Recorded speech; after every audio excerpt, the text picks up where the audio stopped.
Welcome to our channel. Today we how to log into FullStory, replay user sessions and analytics step by step clearly. Open your web browser.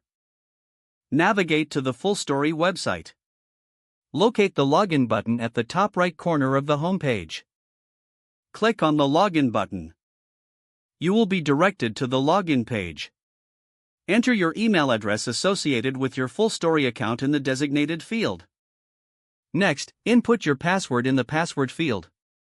If you have forgotten your password, click on the Forgot Password link to reset it. Once you have entered your credentials, click the Sign In button to proceed. Upon successful login, you will arrive at the FullStory dashboard. From here, you can access user session replays and analytics. To view user sessions, navigate to the Replays section in the menu. Select the desired session to watch the playback. Use the controls to pause, rewind, or fast forward the session as needed. For analytics, click on the Dashboard tab. Explore the various metrics and insights available to enhance your understanding of user behavior. If you encounter any issues, check the Help section for troubleshooting tips. Now you are ready to start analyzing user interactions with FullStory. If the page does not load, refresh the browser or try again in a private or incognito window.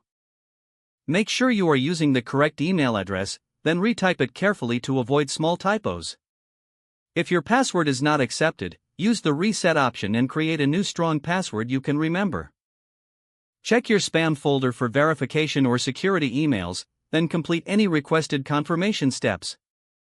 Enable two-factor authentication if available to improve account security and reduce unauthorized access risk. After signing in, review your profile details so your contact information and settings are accurate and current. If you see an error message, note it down and try again after restarting your device and internet connection. Log out when you finish, especially on shared devices, to keep your account and payment information secure. If the page does not load, refresh the browser or try again in a private or incognito window. Make sure you are using the correct email address, then retype it carefully to avoid small typos. Don't forget to like this video and subscribe to our channel for more step-by-step tech guides.